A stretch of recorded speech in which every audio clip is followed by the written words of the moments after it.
هەمومان هاینە بە ڕۆژوو ئایا بۆچی ڕۆژوو بگرین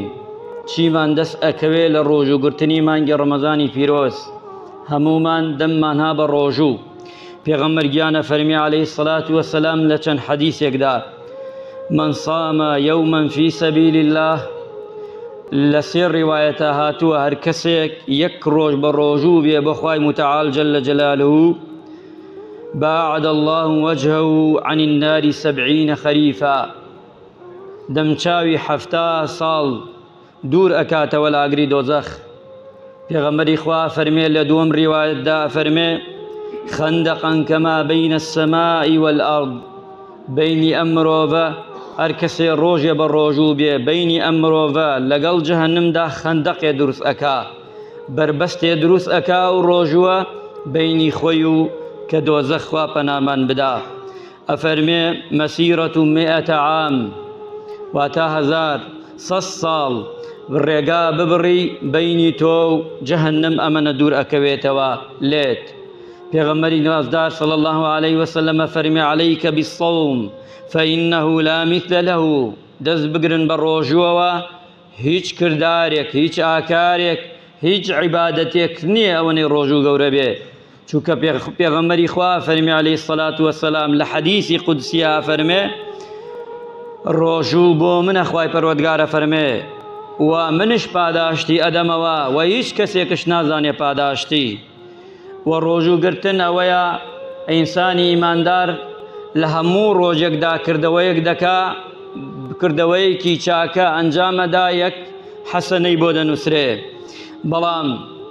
يكا كفي ددكري بلام لرمضان دا في حوصة أكري بلام لرمضان دا لحوصتش درجة يعني يك سبحان الله يبكي لرمضان دا حوصة 1000 جار سبحان الله تكردوا يك آيتي قرآن بخوني أو آية حوصة جار تو دوبارة كردت ولا كلامي خوادا يك درهم بكي تخير خواي قور حوصة جار بسروا بود نوسي بويا پیغمبری خواه فرمي دقر دس بقرن بروجوا وأفرمي پیغمبری نازدار صلى الله عليه وسلم يكي كيتر لوانا للصائم فرحتان چي كاتي للروجو دا بيمان خوش مغريبة فتار دكين أو بيني ما نبتشاو خومان يستا ماندو دبين شكت دبين زوري نمان لوي لبرزا من دي خوا أو ناخوينوا لبرزا من دي إخوا خومان تيرناكين لترسي خوا دا هتا يوارش كفتار دكين آسودة دبين بلام چاك بزان إيمان داران أما فتاري سر سفري دنيايا فتاري سر سفري خواجان ما ولا قيامتا أواني هان بروجو لقيامتا بانيان لأكري أين الصائمون كوان وانا بروجوبون كوان أو كساني كوالا برخاتري من خواجان فرمي بروجوبون لو روجدا چي گرما بي چي سرما بي چي جابيان هبي چي نويتي چي فتاري بي بيكا يا نيكا چي پارشو بي إمكانيتي چنه بي روجو قرتو لبرزا من دي من كوان وانا خواي متعال لساحي محشر دا بان دكا لهموي كويان بكنا وملائكة كان وانيهان بروجو خواي متعال چيا دا بروجوان او دا فرمي درقايك ناوي روجوانا درقايك ناوي او كسانيهان بروجو تايبتا ابي الليو بچنا بهشت فرمو بابچن بو بهشت كاتي دا چيتا بهشتا ولا بهشتا خواي قورا فرمي سفريان بو برازي النوا چونکە ئەمانە لە دنیادا هیلاک بوون لەبەر خاتری من ڕۆژیان گرتووە وعدم داوە پێیان سفرەی دنیام بۆ ڕازاندنەوە هەموو ئەوارەیە سفرە داخرا هەموو ئەوارەیە ڕۆژیان بەربانگە کردەوە هەموومان دەست بەرزەکەینەوە لە فتاردا ئەمانە ببینە ئێمە دانوشتوین بەڵام کامیرەی خوای پەروەردگار جەلە جەلالوو لە حەوتەبەقەی ئاسمانەوە تەماشای دانە بەدانەمان دەکا لو كاتدا تماشاي دلمانكا تماشاي كردارمانكا عليها أو لدنيا دا أميان كردو ملايكة كان إستا سفريان بو راخن با من بيشوازيان ليبكم وعدم داوة بيان وعدي يكم جيب جيبوا دوميان شوية لا إخواي متعال جل جلاله لسر سفري پروردگار كصائمو روجوان فتار دشكينن يكي كيتر لوانا بوني دمي إيما هر كسي لأيما بقرا لەوەیە مرۆڤێ نەتوانێن نێزگ بێتەوە لێمان ئەم مرۆڤە کەمێن نێزگ بۆەوە دەچێتە دواوە بێتاقەت دەبێ چونکە ئینسان کە نان نەخوا بۆنی دەمی دێ ئەم بۆنەی تۆ لە حەوتەبەقەی ئاسمان ئێستا کە بەیانی های بە ڕۆژ و هەتاگەیەتە ئەڵڵا گیان هەتاگەیەتە عەرش لە مسک خۆشترە لەسەر زەویدا بڵاو دەبێتەوە لای مرۆڤ بەس بۆنی ناخۆشە لای مەلایکەکان لای مەخلوقاکانی تر لای پەروەردگار بۆنی لە مسک خۆشترە. مسلمان عزیزەکان ئەبێ بۆنی دەمی من و تۆ کە هاین بە ڕۆژوو لە مسک خۆشتر بێ ئەبێ ڕۆژوو خۆی شیپی لەو پایەکی بێ لە دیوانی خوادا. عزیزان خۆشەویستان ئەبێ وریابین بانگی ڕەمەزان زۆر وریای ڕۆژەکانمان بین بە جوانی بەڕێکی تەسلیمی خوا بکەین. چەند ڕۆژی ڕۆیشت بەڵام باقیەکەی ماوە ئەبێ ئەم دەفتەرەی کە خوا دایناوە بۆمان 30 ڕۆژە 29 ڕۆژە بە جوانی تەسلیمی خوا گیانی بکەین بە جوانی بیدەنێ پەروەردگار. پێغەمبەری خوا فەرمێ الصیام والقورئان لە ڕۆژی قیامەتە ئەم ڕۆژوە تێت ڕاوەستێ لە تەکت ئەڵێ خوایە گیان ئەم بەندەیە من شایەتی بۆ دەدەم منی گرتووە لەبەر خاتری تۆ برسی بووە لەبەر خاتری تۆ تینی بووە نەیشکاندووە خوایە شەفاعەتی بۆ دەکەم کە بچێتە باشتەوە. ئەو قورئانەی کە دەیخوێنی لە مانگی ڕەمەزانە ئەو ڕۆژەی کە گرتووتە لە ساحەی مەحشەردا پێغەمبەری خوا فەرمێ من قام رەمەضان ئیمانە واحتیسابا هەر کەسێ ڕۆژی مانگی ڕەمەزانی گرت هەر کەسێ من قامە ئەفەرمێ من قامە لەیلەة القەدری یان من قامە مع الئیمامی هەر کەسێ شەو نوێژی کرد و تەراویحی کرد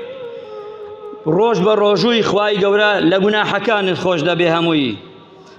من قام رمضان إيمانا واحتسابا غفر له ما تقدم من ذنبه. چی مانوێ ئیمانداران هاین بە ڕۆژوو ڕادەکەین بۆی خوا لێمان ڕازی بێ. خوای گیانە فەرمی هەر کەسێ ڕۆژیەکی پوختم بۆ بگرێ جوان بگرێ ئەو من لە کۆتایی ڕەمەزان قەڵەمی عەفور دێنمە سەر هەموو تاوانەکانیدا هەرچی تاوانی ڕابردووشی کردووە هەمووی دەکەمە چاکە و چاکەکاری بۆی. هەر کەسێ لەیلەة القەدر بێ ئەوە ئەندازەی دیارە و لە کاتی خۆیدا باز دەکەین. هەر کەسێ لە تەراویح بکە لەگەڵ ئیمام دەستی پێ بکە و لەگەڵ ئیمام سەلام داتەوە و لەگەڵ ئیمام دەربچێتە دەرەوە هەموو شەوێ خواگیان جەلە جەلالو بە قیام اللەیل بۆی دەنووسرێ واتە هەتا بەیانی عیبادەت کردو دوایەوەی بڕۆی بخەیتەوە بخەویتەوە بخەفی ئەوە هەمووی بە عیبادەتت بۆ دەنووسرێ. مسلمانە عزیزەکان بەڵام ڕۆژوو داوایەکی لێمان خۆڕاگر بین سابر بین کەمێ تەحەممولمان بێ بۆ ئەوەی ئەم پاداشتە گەورەمان دەستکەوێ بۆ ئینسانی ئیماندار کردەوەکانمان چۆن پێغەمبەری خوا فەرمێ ئەتەوێ کردەوە خراپەکانت ڕەش بێتەوە ڕۆژوو بگرە خوای گەورە بە ڕۆژوو ئەیسڕێتەوە. ئەگە تەماشاشکەین خوای متعال جەلە جەلالو لە قورئاندا دەفەرمێ والصائمین والصائمات ئەوانەی ئاەتێک درێژە بەڵام من فەقەرەی ڕۆژۆکە دەرهێنی لایەتەکە باز چەند صیفەتێک دەکا یەکێ لەوانە ئەفەرمی ئەوانەی هام بە ڕۆژوو لە پیاوان ئەوانەی شیاوان بە ڕۆژوو لە ئافرەتان ئەمانە چیان بۆیە ئەی پەروەردگارە أعد الله لهم مغفرة وأجرا عظيما غفرانی خوا ئەجر و پاداشتێکی نەبراوە و زۆر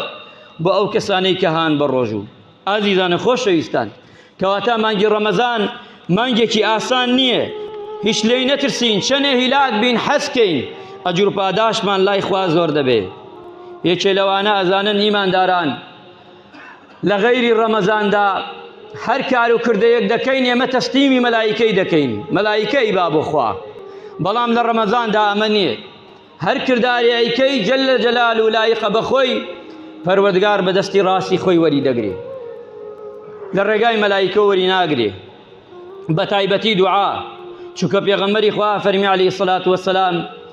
دوعا لە سێ حاڵەتدا ڕەت ناکرێتەوە مەغریبان زۆر بایەخی پێ بدەن لەگەڵ بەیانیانە زۆر بایەخی پێ بدەن دوعا هەرچی تەیە بەینی خۆت و خوا ساغی کەرەوە تەوبە و پەشیمانی بنوێنە بەندایەتی خۆت دووپات کەتەوە بکەرەوە ئەوەی کە هەیە نیازی چاک لە دڵتایە ئەنجامی بدە دوعای خێر بۆ مردوەکانت بکە بۆ مردوانی مسلمانان دوعای خێر بۆ ئیمانداران بکە دوعای خێر بۆ خۆت و ماڵ و مناڵ دوعا بکە بۆی خوای گەورە مصیبەت و بەڵا و نەخۆشی لەسەر هەموو ئومەت محەممەد لا بدا صلی الله عليه وسلم. ئەمانە گرنگە ئیمانداران خۆشەویستان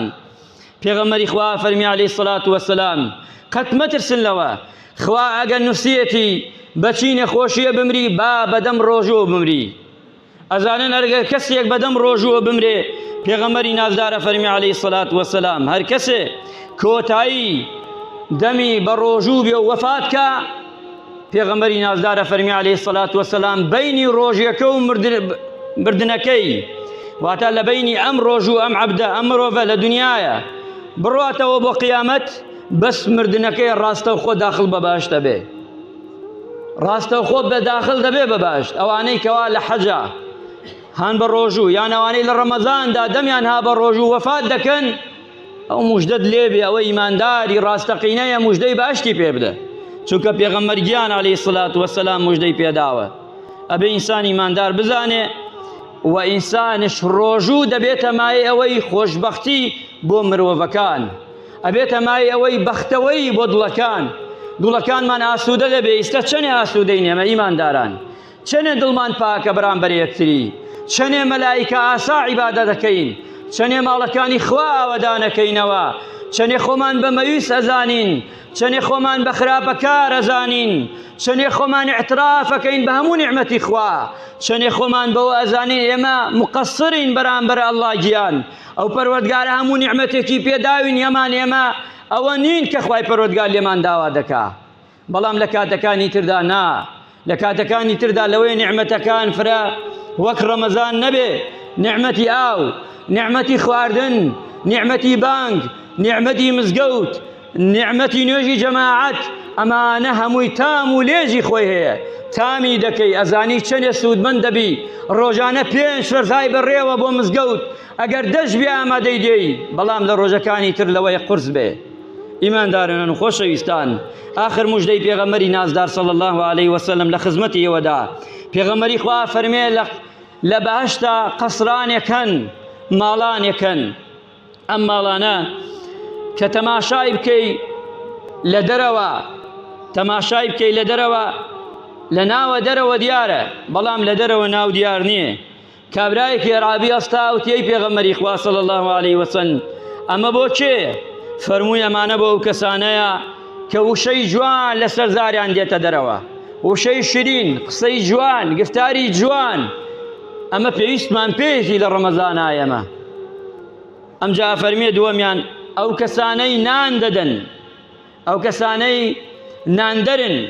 دەستیان ها لە خەیرە ئەمجا فەرمووی ئەو کەسانەی ڕۆژوو بە جوانی دەگرن